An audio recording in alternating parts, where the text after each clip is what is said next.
gagawa ako ng ice candy. Ito nilagyan ko na ng evap milk. Ayan, halo-halo.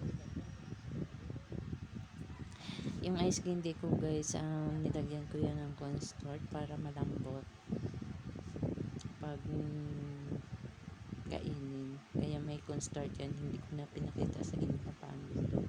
Alam nyo na yan kapag paano gawin yung ice candy. So, yung ice candy ko, ang flavor niya is mango. Ayan. Ayan.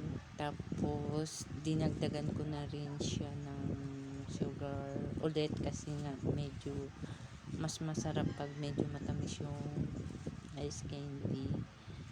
So, ayan, nilagyan ko, halo-halo lang. And then, dinagdagan ko na rin ng, ayan, medyo malapot siya konti. Dinagdagan ko na rin siya ng powder milk para mas malinamnam. Ayan. So, ginmix ko muna yung powder milk para hindi siya magbuo-buo.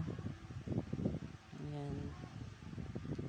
Ihalo ko na lang siya sa ice candy para mas malinamnam pa. Mas maraming gatas, mas masarap. Ayan. So, pagka mix-mix,